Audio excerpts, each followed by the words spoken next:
is O.A. Ogundansi. Professor Ogundansi is followed by the Dean Faculty of Science, Professor ADEBIYI. And of course, the acting Dean Faculty of Law, Dr. Bade Akinrimade, who is ably represented by Idowu Adebike Esquire. Next person is the Dean Faculty of Education, Professor Olufemi Kalesonwo. Professor Kalesonwo is followed by the Dean Faculty of Social Sciences, Professor Israel Ademiloye. Next to Professor Ademiloye is the Provost, is the acting Provost, College of Engineering and Environmental Sciences, Dr. Bashiru Odufuwa. Right in front of Dr. Odufuwa is the Dean Faculty of Administration and Management Sciences, Professor R.O.C. Shomoye. Right behind the Dr. Bashiru Odufuwa is the acting Provost, Faculty of College of Agricultural Sciences, Professor Adewale Onosanya. Professor Adewale Onosanya is followed by the Provost of Akemi Awolowo College of Health Sciences, Professor A.O. Olatunji. Professor Olatunji is followed by the Provost, Postgraduate School, Professor Olusegun Awal. Next to him is the Bursar of this great university, Mr. Semiu Makinde, FCA. And of course, the university librarian, Dr. Adebanbo Ojuwole. Dr. Ojuwole is followed by the registrar of this great university, Mr. Femi Ogunwuju. Of course, the Deputy Vice-Chancellor is expressing to him, Professor Charles Olufemi Adekoya. The Deputy Vice-Chancellor of Academic, Professor Olatudu Abosede Oderinge. And of course, the inaugural lecturer of today, Professor ADEBIYI Julius Abosede, who is given honor by our new Vice-Chancellor, Professor Ayodiji Agbola. Can we give them a round of applause? Thank you very much. Can we be seated? Distinguished ladies and gentlemen, it's now my pleasure to welcome the Registrar and Secretary Council of this great university, Mr. Femi Ogunwomoju, who in turn will invite the Vice Chancellor of this great university, Professor Ayodiji Agbola, to declare this inaugural lecture open. Thank you very much. Can we give them a round of applause? Registrar.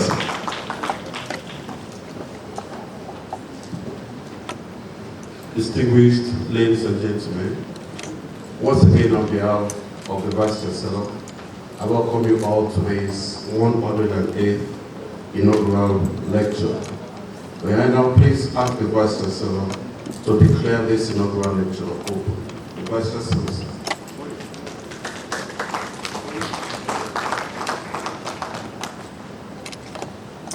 The principal officer of the university, provost, deans, professors, chair presidents, heads of department, members of senate,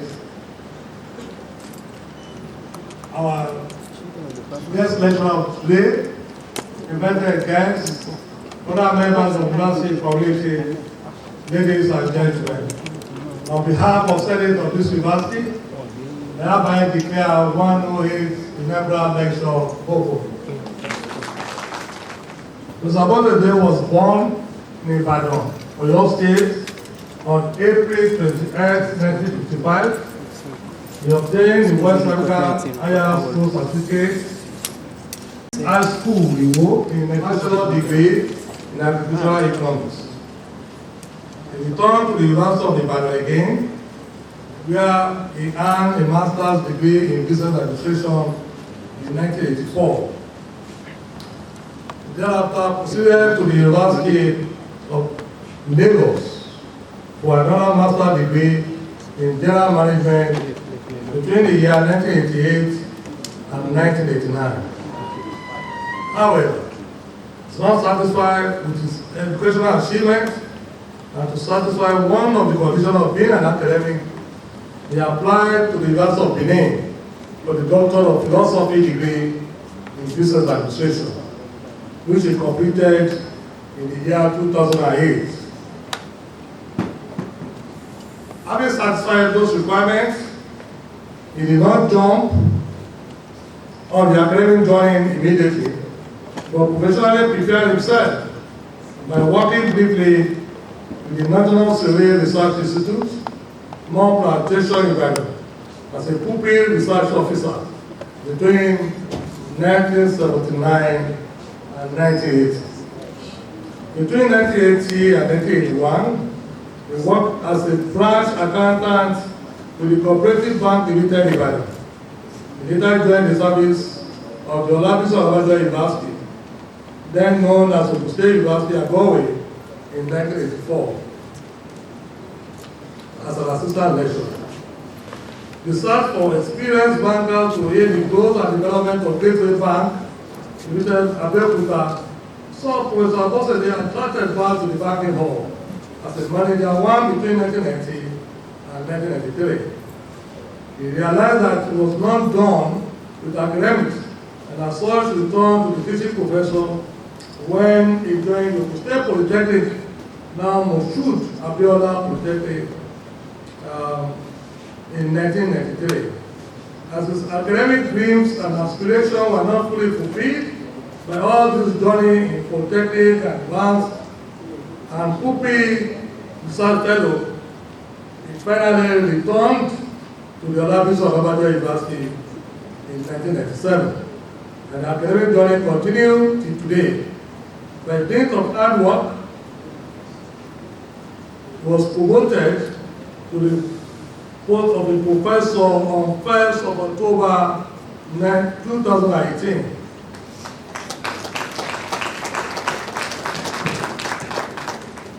Aside from teaching and dissemination of research output, Professor Abosede has served in many administrative capacities within the university, including but not limited to the following: Subdean Undergraduate, Faculty of Social and Management Sciences, Coordinator MBA Program 1997 to 2004, Subdean Postgraduate Faculty of Management Sciences, Coordinator Development Program, Postgraduate Program within 2007 to 2008, Chairman Development Finance Committee, Member Faculty Board of Social and Management Sciences, Member Faculty Postgraduate Committee, Member Development Board of Examiners of Business Administration, right from 1984 to date.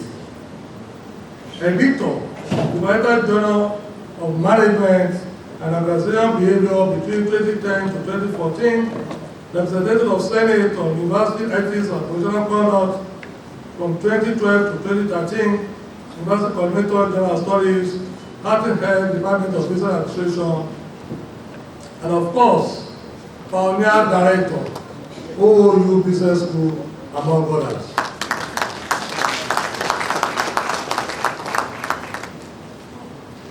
He has several times served as internal examiner at the University Postgraduate School. Outside the university, he has served as external examiner for postgraduate program in many universities, including the Department of Management and Accounting at Obafemi University, Ile-Ife, Department of Business Administration at the University of Lagos, just to mention a few. In recognition of academic prowess, was offered sabbatical experience at the University of ADEBIYI, now Ibukusi University, between the year 2009 and 2011. Prof. Abosede is not just a teacher and researcher, he has served other organs of the university that I mentioned before. Again, he also has served as the staff advisor to Great Achiever Club for OLABISI University. Not only that, chairman of the ASUOU Integral Committee on Tax Matters and members of ASUOU Expanded Audit Committee. He has also served Ogun State as a member of the Planning Committee for the Ogun State Economic Summit. This distinguished scholar, in his more than 34 years of university teaching, has contributed immensely to the knowledge with a total number of 68 papers, published locally and internationally. He has supervised nothing less than 600 PhD research projects, over 140 MSc dissertations, and 10 doctoral theses. He is currently supervising 14 research projects. Indeed, Professor Abosede is an untiring academic by excellence, especially working on several research projects, particularly in the area of financing rural economy in Nigeria. Our inaugural lecturer of today is a fellow of the Institute of Managerial Economics. He has attended several local and international workshops and conferences, as well as public lectures at which he presented well-researched papers. Of course, behind or beside every successful man, we should have a very robust and accomplished woman. He's happily married to Dr. Mrs. S.C. Abosede. And their union is actually blessed with wonderful children, including my junior colleagues. Ladies and gentlemen, please join me in welcoming the inaugural lecturer of today to the podium.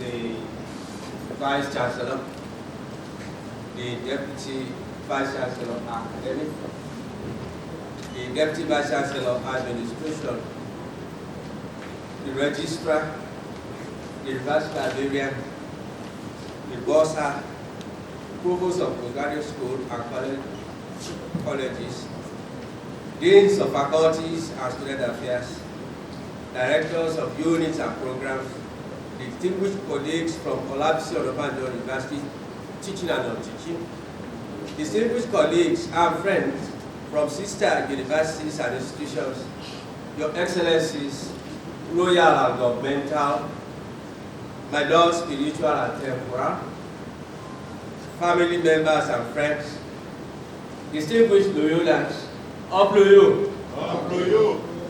distinguished great youths, Agric Forestry Vet 75,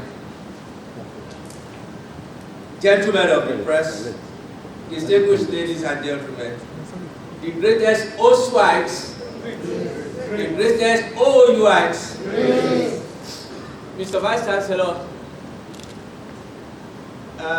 let me start by saying that today is quite special in my life, for I never thought I would become a professor. Creator, that is my creator, showed me that destiny is certain.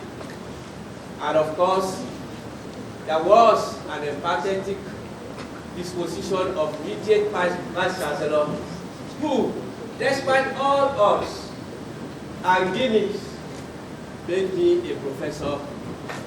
Actually, I was a reader in 2013 and became a professor in 2018. More important is that the vicissitudes of life made me to resolve to stay in the academia, because all I have tried in other places is either I will fight the chief executive or I will just walk away. But in the university, you can query a professor. The only thing the professor will tell you is that when you become professor, somebody will query you. And so many people are querying you. I am the first professor of the Department of Business Administration, and is the first homegrown professor of the department, and of course the last of the pioneer staff, that is the first generation staff of this university. And of course, I am the second person to have inaugural from the Faculty of Administration. It will also interest all of us to know that my staff number at this university is 106.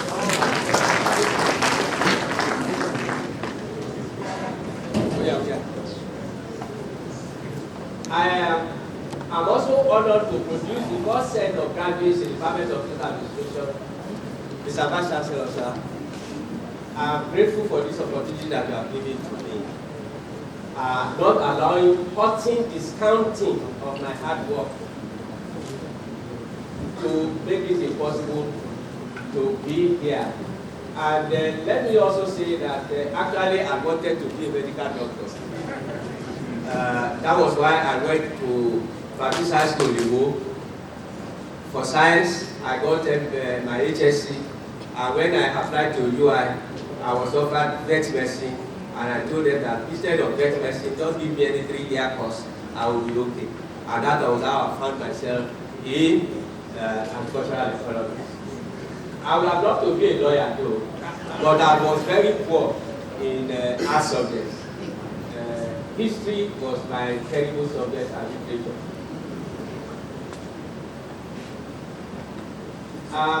It was after my MBA that I got appointed into the Department of Business Administration. I would have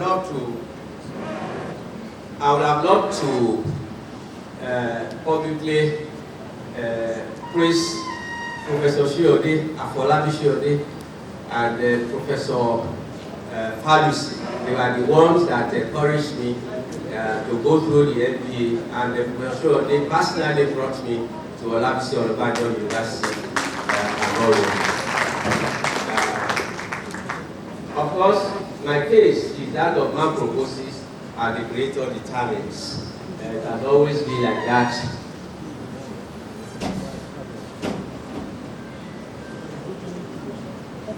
Mr. Vice Chancellor, sir, let me go straight to the choice of the title. It is relatively, here you have a relatively restless, I was restless, assistant lecturer then is now standing here today by grace and benevolence as a professor with the special privilege of doing two things. Present the summary of academic activities, especially by researches and thoughts as my contribution to the body of knowledge, and two, to relay my contributions to the university via my administrative responsibilities. Mr. Vice Chancellor, sir, in a way, I am going to tilt the tradition of what the inaugural lecture has been construed to mean in this university, possibly to show a bit of my deviant disposition to issues and how things are done. This inaugural will not be verbose. Rather, it will present matters in the simplest form for inclusive comprehension. I am indeed aware that the audience today is a mix of those in the academia, that is the gown community, and those outside the academia, that is the town community. And therefore, I have to create a meeting point for the diverse audience. I am not also oblivious of the fact that the tripod essence of my sojourn in the academia, research, teaching, and community service is to see how to make life better for the society. In this balance, my epistle has been crafted in such a manner that the town will find it easy to follow the gown. Thus, there will be less jargon, abstractness, and circumlocutions. Also of importance is that since I am reporting my stewardship, it is strictly done in that direction. This means that I am not going to bore the audience with a literature review, but entertain you all with the sequence of my research findings and thoughts, dovetailing to the management of the formal sector with a good tilt towards business finance. In most of the researches available regarding challenges facing the formal sector, finance has always been the culprit. I hope to state otherwise in this inaugural lecture. It is in following this thought that the topic of this inaugural lecture is managing enterprises, trends, travails, and takeaways, the guiding philosophy.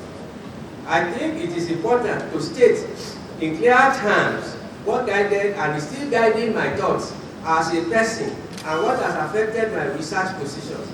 Going by what I have encountered in life, especially on the streets, I have come to the realization that the environment is key to what becomes of one, and by extension, organizations, both in thoughts and action. It is from this premise that I prefer looking at things from within and only try to internalize externalities or foreign ideas, not allowing them to constrain my researches, but rather to enrich them. I have also noticed a serious disconnect between those on the shop floor and those at the strategic ceiling, a case of disconnect between policy formulators and policy users, which affect planning, coordination, and evaluation of growth and development of our society.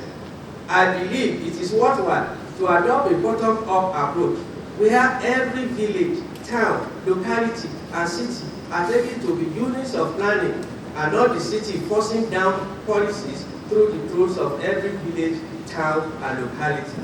In this way, policymakers are not aliens to the users, but participants at all levels for better results.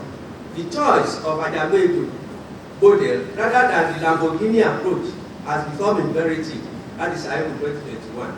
There is a need to be ingenious in managing our resources, human material, to orderly achieve the much expected socio-economic growth and development, rather than incessant copying and pasting of what is being done in other climes with different environmental characteristics. If any, all nations are developing and at different stages of development.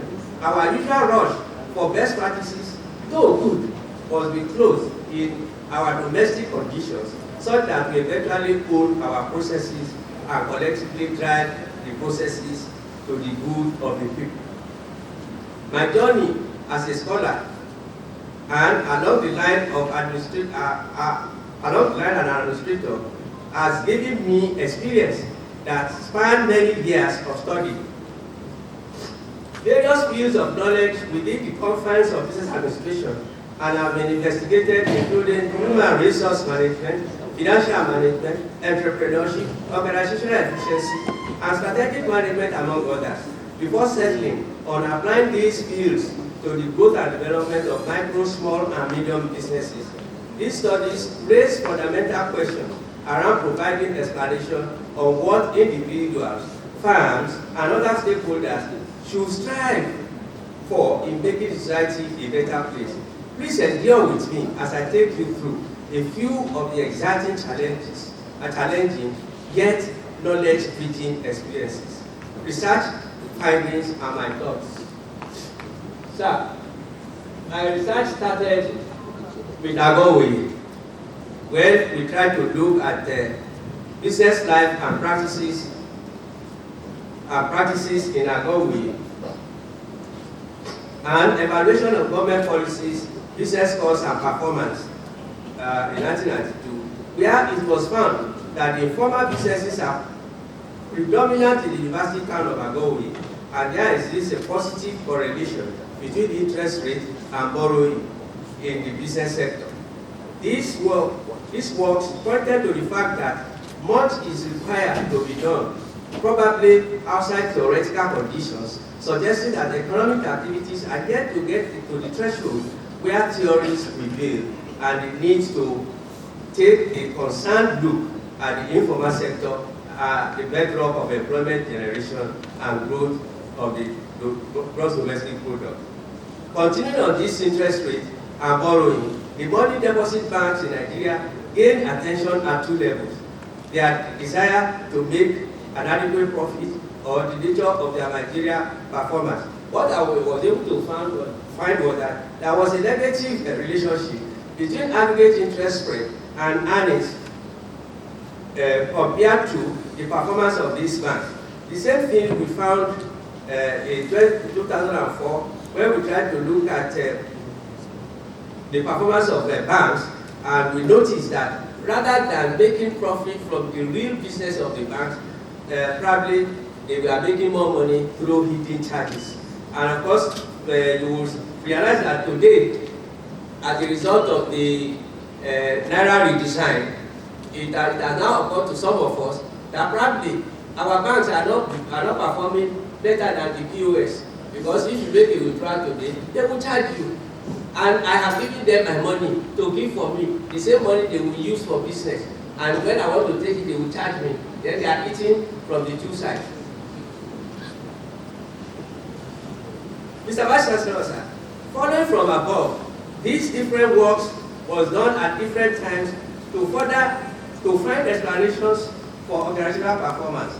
Three critical elements of the capital market we have found where funds are sourced, that is investment information, volatility, and market efficiency. We are examining as to how they affect the performance of business organizations and the capital market. In Abosede 2005, found that the quality and quantum of information available directly affect the performance of business organizations and capital market, even though the lag between the time of receipt of information and reaction time, that is the time lag effect, has a way of creating some level of marketing efficiencies. Also of importance is the ownership structure of farm performance. Of course, we found that where the owners are part of the managers of the organizations, most of these organizations don't perform well because of the insider abuse.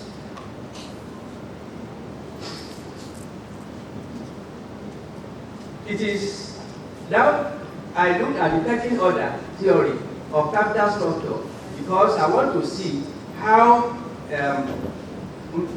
money is sourced for the purpose of running an organization, and I was able to find that the managers of organizations go through the pecking order just to avoid share ownership dilution by farm managers and to continue to make their agency function look nice to the shareholders and bondholders.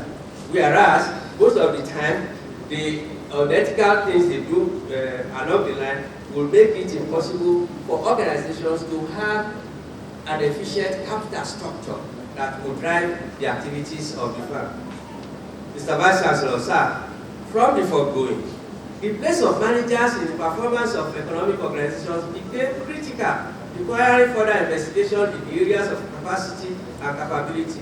The issue of human capital development propelled the need to investigate the material determinants of organizational performance in the banking sector.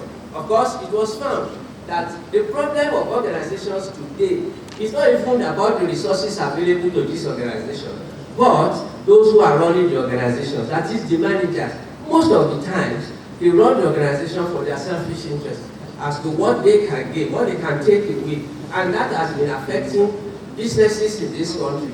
Even though we kept on upping the Western world ideas of running these businesses, forgetting that we are not from that side of the world. We are a special people requiring a special approach to how we do our business, probably requiring that we should be African in what we do and be truly Nigerians in what we do.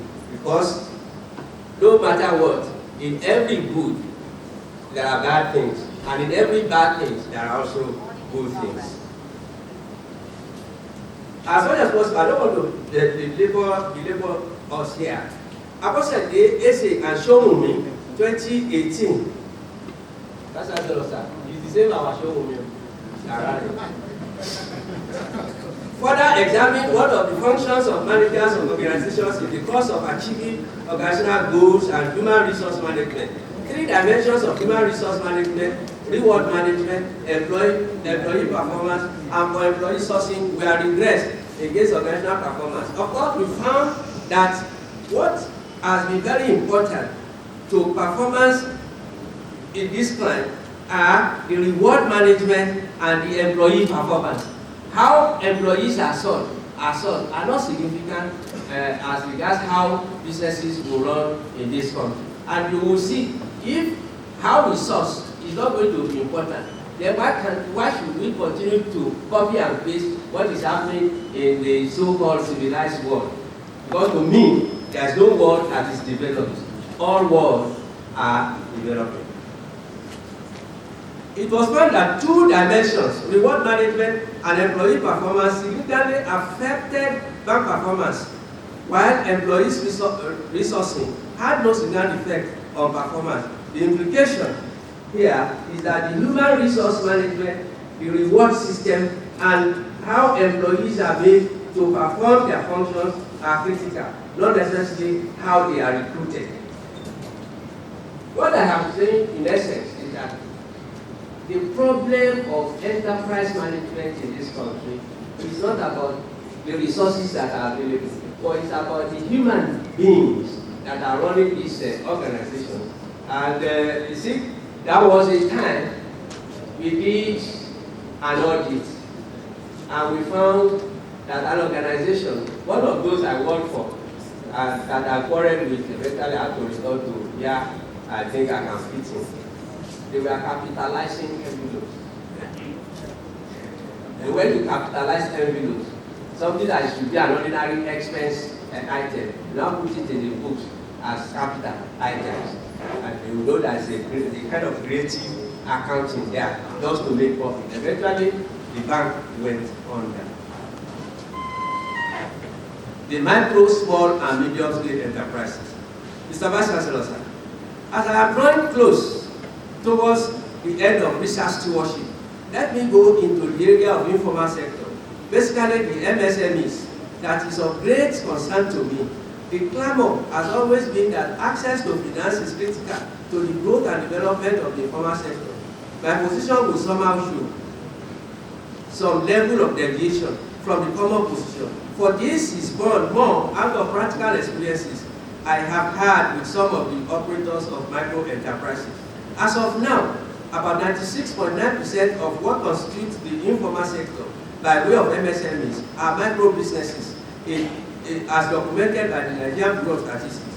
These are businesses that are primarily operated on the basis of sole proprietorship. About 96.2% of them are sole proprietorship, while the remaining are on a partnership basis. It is also important to state that there are more male owners at over 67.1%, and that they are predominantly managed by those with senior secondary schools. There is a trend that will come out as we go ahead, because the general impression is that when you want to empower, you empower women, as if men are not supposed to be empowered. All of us, we need empowerment.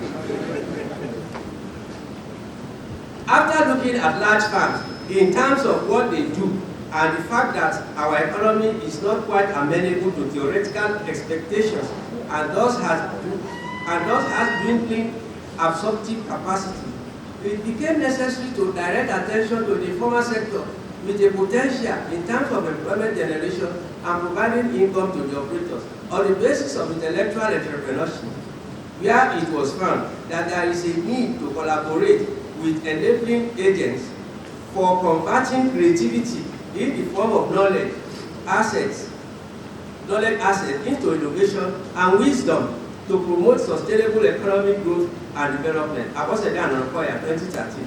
I ventured into how one can use the knowledge gained for the informal sector. Managers' expertise will be enhanced in terms of resource organization, identification of opportunities, and exploring and exploiting them for the good of the organization and the stakeholders. The starting point is a graduation to strategic management while not losing sight of the capacity and capability of operators of micro, small, and medium enterprises. Mr. Vice Chancellor, sir, as I am gradually zeroing down to the informal sector, which right from my first research, business life and practices in AGO-IWOYE, I need to do a reflection here regarding the area where I grew up. It was important to stay here that my late father, too, was in the service area, operated a small business, Ayeshoro, Typing and Shorthand Institute.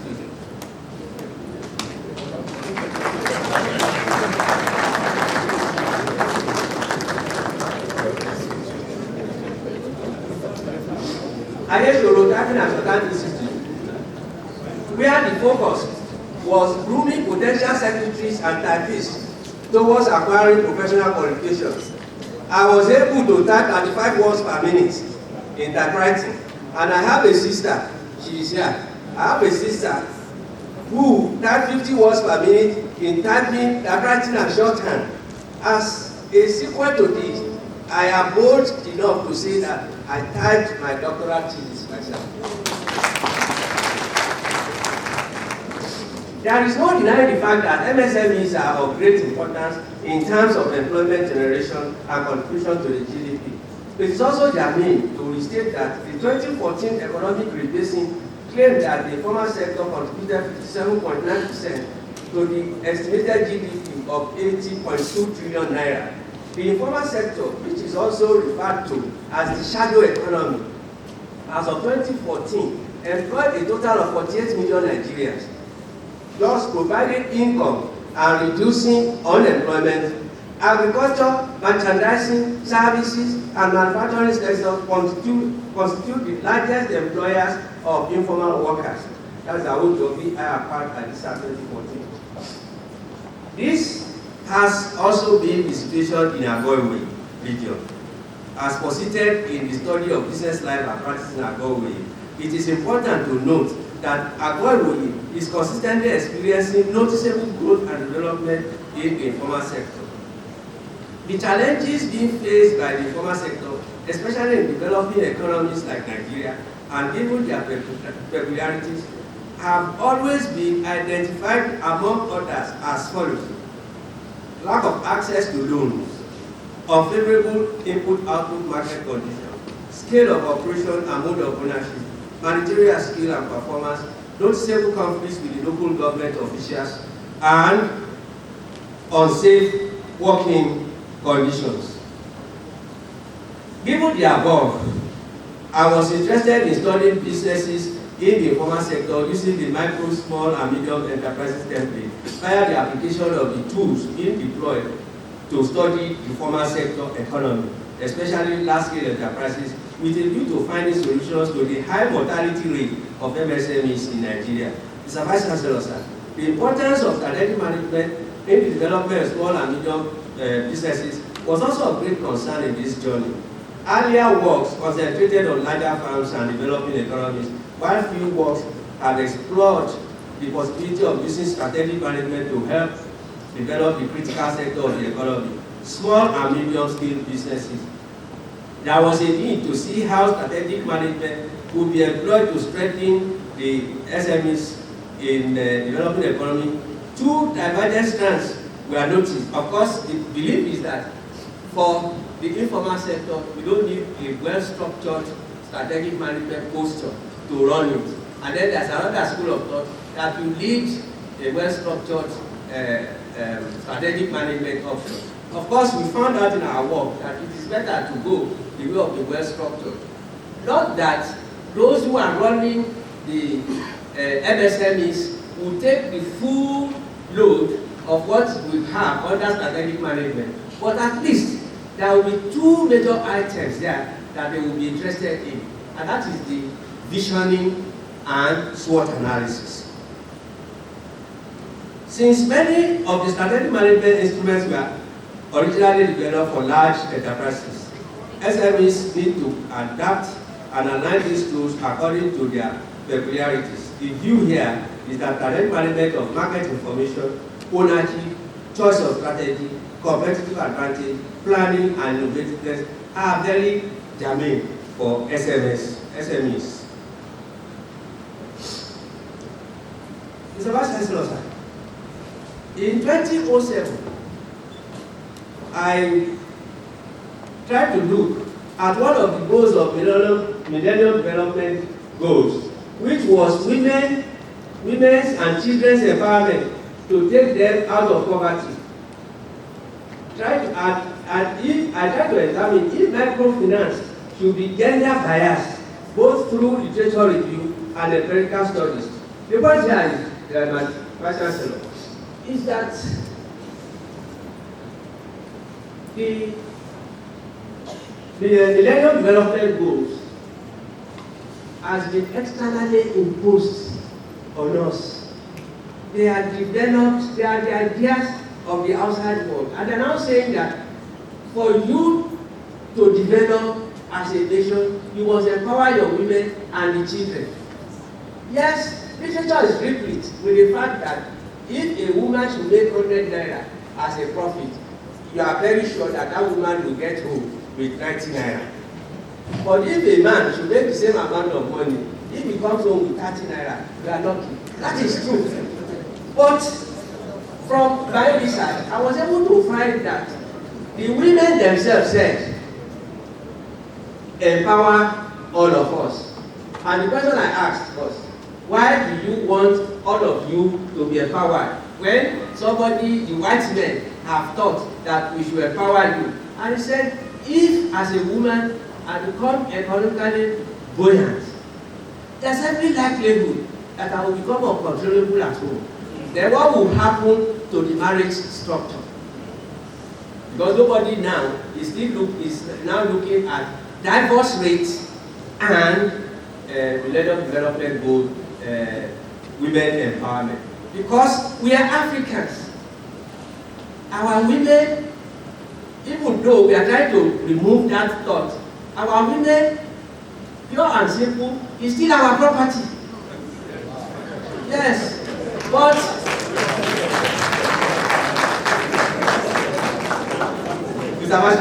some people have cautioned me that I should not distort, but I have to say this, because in Africa, the origin of submissiveness of a wife is premised on the fact that the husband is economically more powerful than the wife.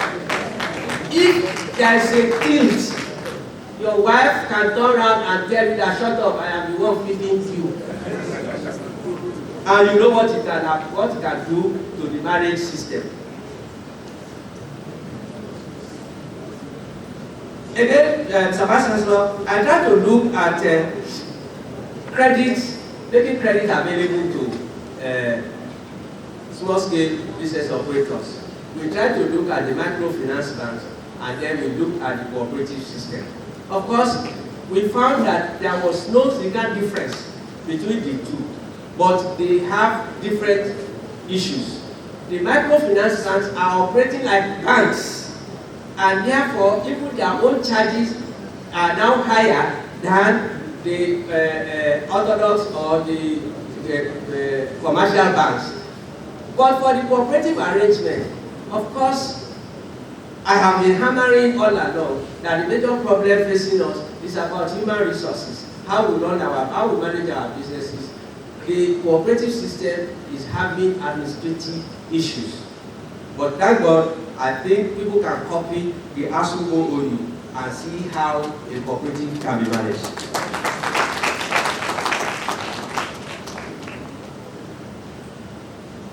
Mr. Vice Chancellor, sir, the operating environment is also not quite good, and therefore has an effect on the activities of businesses in the informal sector.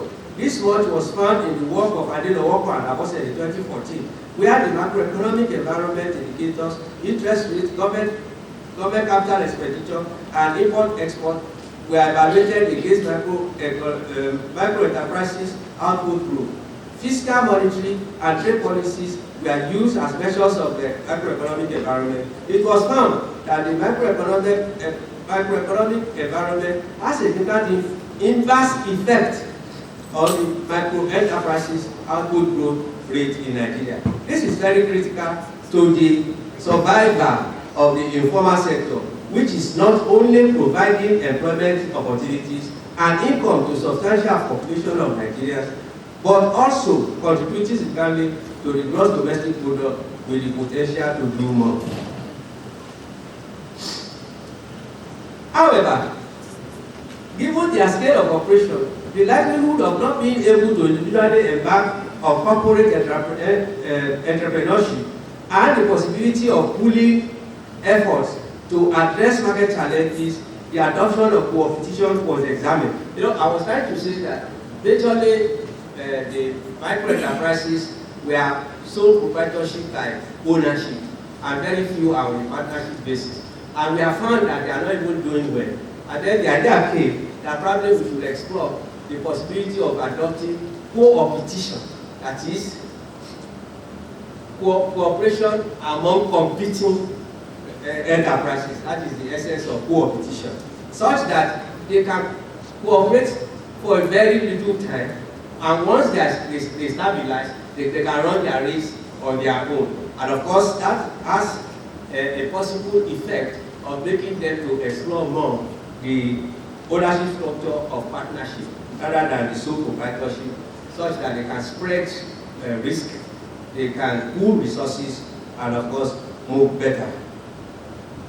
Like the study of how banks can improve performance through efficiency and customer satisfaction, where it was found that technical efficiency leads to customer satisfaction, which thereafter affects performance, it was opined that MSMEs too can adopt efficiency in the utility creation process and as well provide good customer service. Mr. Vice Chancellor, sir, I have so far tried to condense my research activities covering essentially human resource management, financial matters in organization, entrepreneurship, and more, the challenge of MSMEs with the mindset of using the knowledge gathered to make the informal sector operate better and from there create large organizations. It is important to make the informal sector a beneficial contributor to the formal sector of the Nigerian economy, a situation where the two sectors are not mutually exclusive. I will make suggestions on what the informal sector can do in the later part of this work. My contribution to the university. Mr. Vice Chancellor, sir, the circumstances of time afforded me opportunity to serve this great university in diverse ways, and I can say that I am fulfilled doing so. I wish to just identify 3 interesting services rendered to this university and the number of doctoral graduates produced jointly with my colleagues, since a good number are statutory. The first one was as a university coordinator of PNS studies. It was the challenge of grading the scripts of students due to the incessant breakdown of the machine being used that made the then Vice Chancellor, Professor S.A. Adesoya, pointedly asked me if there could be a way around this challenge. I muted the idea of computer-based CBT, and he gave me the marching order to work on it. Then we had the server and the ICT, but no software to conduct CBT.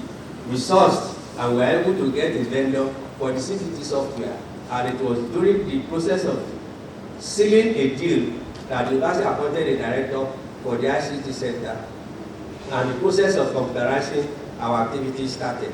I thank Professor Adesoya for the confidence he placed in me in this regard. The second, I don't want to go into the nitty-gritty of how we got that up. Let me just go to the second. The second was when the immediate past Vice Chancellor, Professor G.O. Olatunde, appointed me as the director of OOU Ventures and gave me the luxury of having 2 deputy directors, sequel to a private discussion on how the place could be made more functional. This informed the separation of OOU Consult from OOU Ventures, which formed the basis of the 3rd service to be mentioned shortly. During my 1-term tenure at the OOU Ventures, together with my deputies, Professor B.O. Adekola and Dr. I.O. we were able to effect some changes, especially with regards to the operations and eventual establishment of the OOU bakery and the modernization of the water factory. On the part of the OOU Consult, we were able to streamline activities of the affiliates, adopting the NUC model of accreditation and ensure more effective supervision.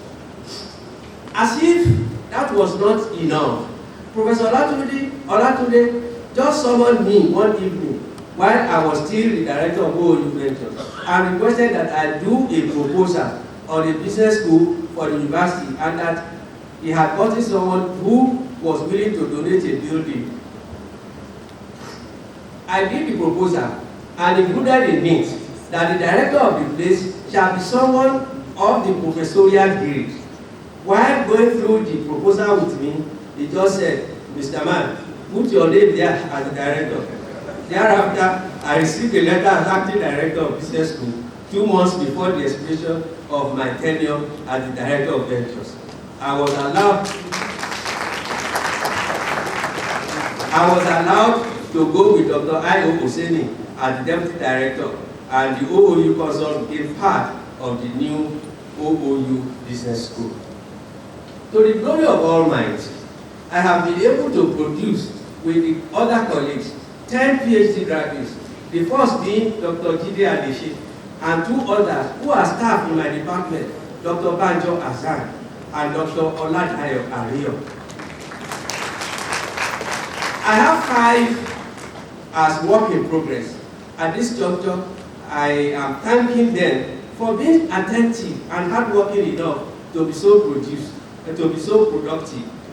You have made me fulfill part of my ambition right from the time I started thinking about becoming a professor. I must say that I had a good relationship with the 2 immediate past vice chancellors of this university. Despite everything, and without any doubt, I am equally enjoying the excellent relationship with the current vice chancellor, Professor AGO-IWOYE, and the second alumnus to be in the saddle as vice chancellor. Summary, Mr. Vice Chancellor, sir. The core of my academic research activities has been how to make the informal sector better in terms of operational efficiency and access to finance. The point I want to establish is that though the perceptions and outcomes of different research studies have been that enterprises in the informal sector have low life expectancies, this is primarily because of the operators' inaccessibility to adequate finance to stabilize and grow their enterprises. My position is that the problem is not about access to funding, but about human capacity and bankable record keeping. It is also important to state that the sole proprietorship mode of ownership of businesses is no longer in vogue, requiring that operators in the informal sector move towards partnership, especially for medium enterprises that require more technical input. It is also through partnership that resources can be pooled, risk, both systemic and specific, can be spread, and scale economies can be achieved to ensure efficiency and effectiveness in the delivery of utility. The financial outlets, commercial banks and microfinance banks available to the informal sector are not also good enough for them due to their peculiarities by way of level of operations and extent to which their records are bankable. Usually, because of these issues, high-risk postures, high interest rates are applied to credits demanded by the informal sector. It is also pertinent to state that most micro-enterprises are not using professional services such as business consultants and lawyers, probably because they are not into planned strategic management. You see, what I advocated earlier on is that there should be planned, well-structured strategic management such that our FSMEs can take advantage of the activities or services of consultants. Conclusions and recommendations. Mr. Vice Chancellor, sir, with gratitude to my creator and the good people I have worked with, it is pleasing to say that my stay in the academia has been very rewarding, fulfilling, and of course, laden with all manners of challenges. The academia is probably the only institution where we still have some semblance of sanity. The human resource effect in the academia is a lot better than what obtains in the business sector, and more importantly, in the informal sector, which is predated by operators with capacity challenges. For the good of the informal sector and its continuous positive contribution to the economy, ensuring more employment opportunities and income to the operators, I have the following recommendations for the operators, government, social entrepreneurs, and the academia. 1. Operators of informal sector need to undertake capacity building so that they can integrate strategic management into their activities via planned strategy. It is obvious they may not go through the whole hub of strategic management, but they should be able to apply SWOT analysis to what they do and be clear about goal setting. This will help them. 2. Operators of the informal sector must learn how to keep simple records of their operations, such as cash flow records, inventory records of their wares, and records of assets being used for the business. This way, they will have something to show and assure the creditors that they are not risky clients. This is one of the ways to build their capacity and improve their access to credit. 3. Formation of cooperative societies for credit, buying of input, and marketing of output. When formed, members will have a lot of benefit from pooled financial and other resources which have the potential to reduce the cost of funds and eventually manage operating costs. The beauty of cooperative society is that it solves two problems almost at once, economic and social problems. Where the service of microfinance banks are being utilized, group borrowing can be employed so that interest rate can be negotiated. This will also assure the microfinance banks of the safety of their lending. 4. Government should develop better intervention programs and facilitate proper linkage between the informal sector and the formal sector for a sustainable economy. Special funds can be created for the informal sector to address capacity building, value chain development, and the development of the sector. 5. Those into business consulting should reach out to operators in the informal sector and encourage them to take advantage of the special services at minimal cost to them. In the developing economic like ours, social entrepreneurs are needed because their activities will cushion the effects of the informal sector. Acknowledgements. Mr. Vice Chancellor, sir, I have come to this point where I have to show gratitude to all those who, at one time or another, and in one way or the other, have contributed to where I could reach today, irrespective of their bents. This is because, as in every good resides bad, so also does good resides in bad. For the two actually work together to take me to this point. The point is that one is better to be in the state of perpetual motion for success. If you are too relaxed, you are not likely going to move on. Just like what the Vice Chancellor said shortly before we got here, I will still keep you on your toes.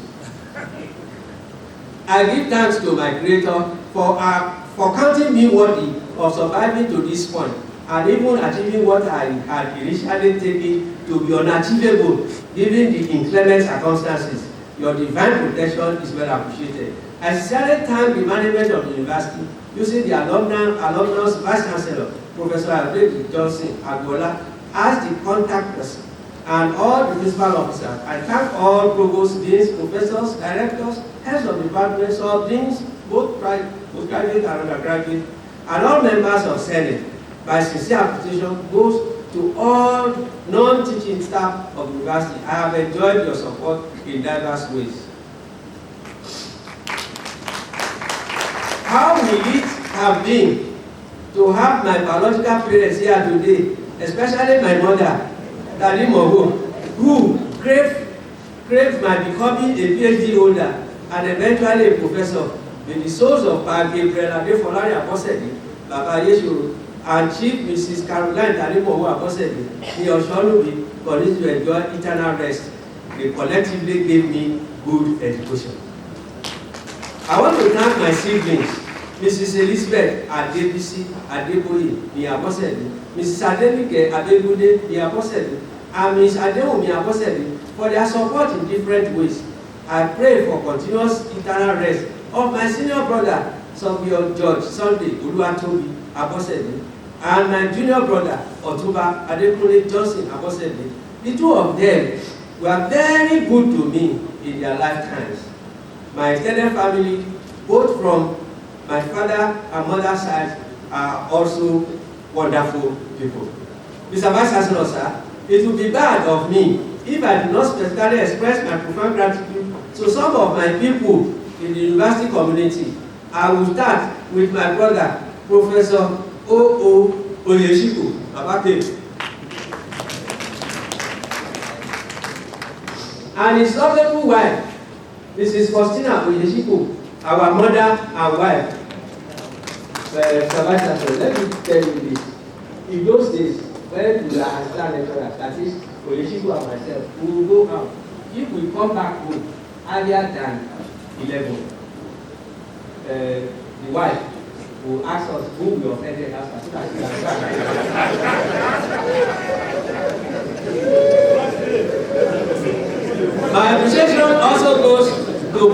Professor S.A. Terra, with whom I wrote my first academic paper for OLABISI. I thank you and cherish your friendship. Alhaji, Professor K.A. Balogu, did well for me. He kept me on my toes and was always out to defend me, for in his good judgment, BE is very troublesome.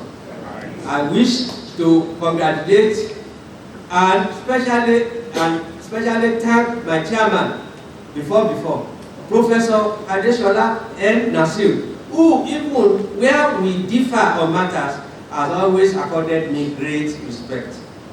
I thank my dean, Professor R.O.C. Shoboye, and all members of the Faculty of Administration and Management Sciences. I want to especially thank all members of my department, Business Administration, using the head of the department, Dr. A.O. Ogukoya, as the point of contact, for their support and respect.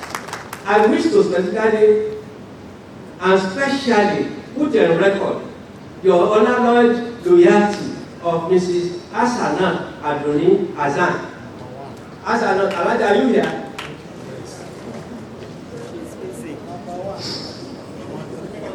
You impressed me, even when others were undecided about which way to go. You stood by me. Almighty Allah will continue to bless you. My reward to you is that you have first claim. You have first claim on all books and journals in my office. So that office is yours. My friends, brothers, and partners in many things, I cannot forget you. I will start with my Loyola College, Ibadan mates. The friendship created by nature has been very impressive. Please permit me to ask them to stand up. The great Loyolas, Ayodele, Adigun, and Co.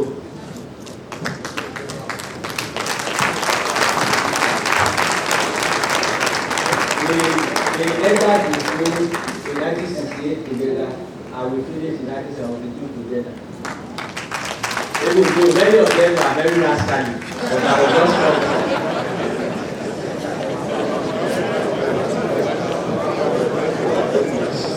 I have enjoyed free legal representation from His Excellency Oluwarotimi Akeredolu, one of us, and Barrister Tayo Laleye, enormous financial assistance from Mr. Dele Adigun, and special moral support from Mr. Oluwagbemiga Fashakin and Mr. Tayo Okiowo. My sincere gratitude goes to the 1975 Agri Forestry class of the University of Ibadan, using Pastor Abiodun Adeoye as the contact point for their support in diverse ways. There is no way I will not isolate my brother, Kaka Kapuru. Are you please stand up?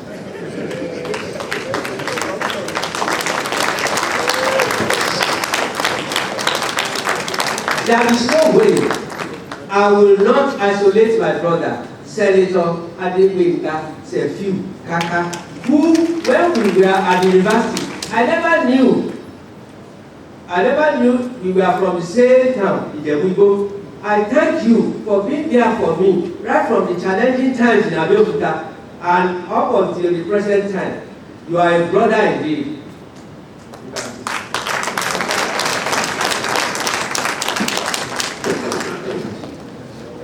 Regarding the sojourn in Abeokuta, I also thank Baba Odulano, Dr. and Mrs. Abiola, Mr. Sheyi Sobade, Mrs. Abiola Abimbola Oyefesobi, and Mr. Femi Oshorinde.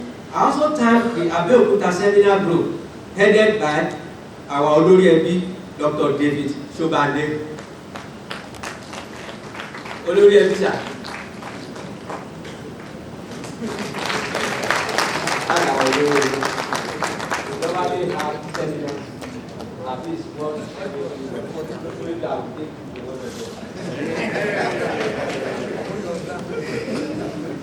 Now to my children, Mr. Omotayo Abosede, Mr. Omotola A. Abosede, Farm Omotade Vincent Abosede, and Dr. Omotoke P. Abosede, who in their various ways have continued to make me happy, not minding my strong and sometimes extreme positions on matters. I thank you for accepting your father with his views. May the Almighty continue to shine His light on you, and you all shall continue to rise and shine in all your endeavors. You are all blessed. I have acquired another daughter, Abosede. I join you with them. Despite the hard line, my Creator has been very good to me. It is on this score that I want to thank my wife. Can you start up? That I want to thank my wife, Dr. Mrs. Ketri Shubola Abosede ni Ayobadejo, for coping with me.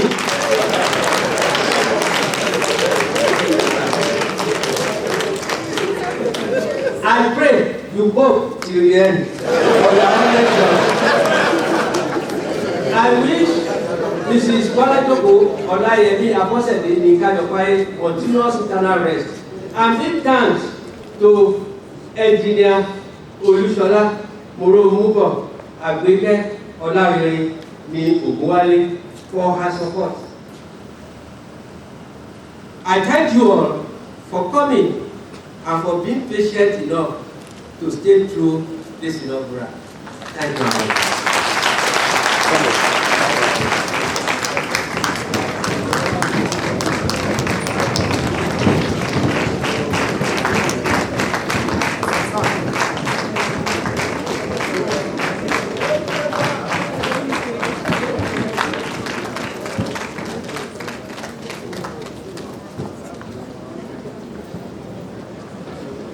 You may continue clapping. So,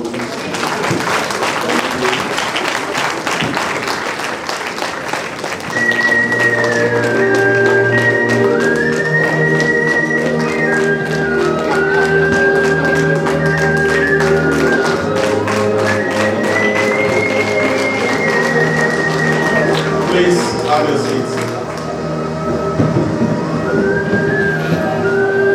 Distinguished ladies and gentlemen, you will agree with me that this has been a very nice lecture delivered by this 108th inaugural lecturer, Professor Abosede. Once again, on behalf of the university management, I want to thank you all for making this day to happen. We thank you, especially those who are coming to the university for the first time. We welcome you to AGO-IWOYE. I will bid you farewell to your in your respective destinations when you go back. I wish you a safe journey. The inaugural lecturer has asked me to thank you all. You are all important, and he appreciates your attendance today. But we cannot but mention some special dignitaries around us. You are all special, but these are people that we must recognize when they are in our midst. We have in our midst here. Yes, actually been mentioned in the course of the lecture. He had at one time been the deputy governor of the state. He has also been a distinguished senator of the Federal Republic. He's also not just a friend of Professor Abosede, but a good friend of the university too. May I join you to please welcome our distinguished senator, Olubeyi Yakaka.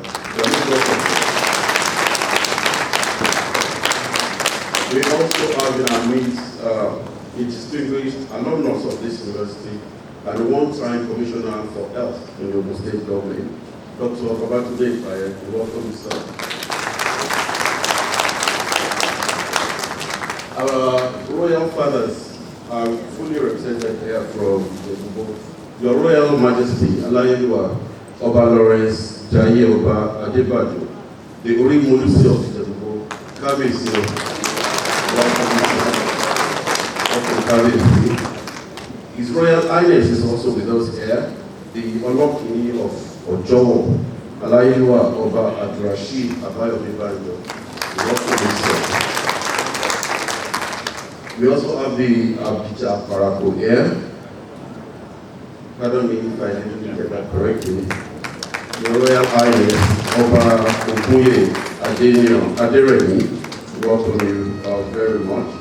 Welcome you all here, the former classmates of Professor Abosede, our distinguished guests who are all here. We wish you a safe journey back to your homes. Shortly, I will be asking the Vice Chancellor to declare this ceremony closed.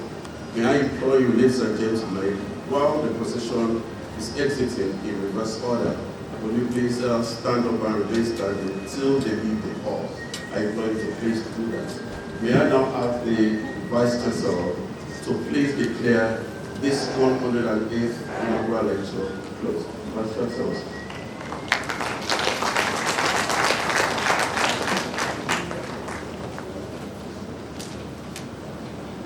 Our royal fathers, distinguished former deputy governor of the state, I can also recognize one of the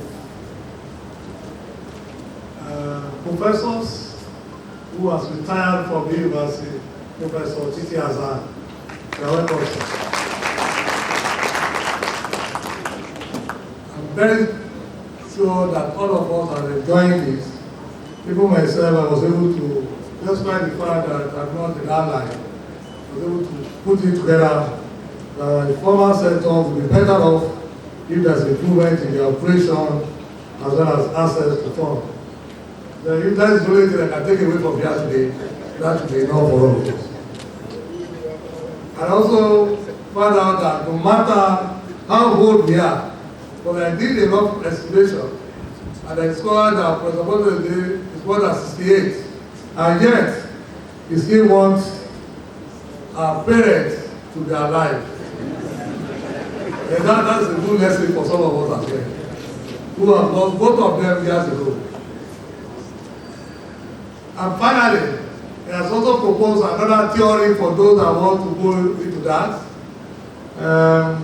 Women, economic empowerment, and divorce rates. So maybe we should start sponsoring that. Is it workshop now, or conference, or paper? At the end of the day, we'll be able to invite Professor Abosede to come and give the keynote address on that way again. Ladies and gentlemen, on behalf of Senate of this university, I hereby declare the inaugural lecture closed. Ladies and gentlemen, please can we rise and remain standing until the procession leaves the hall. Thank you very much.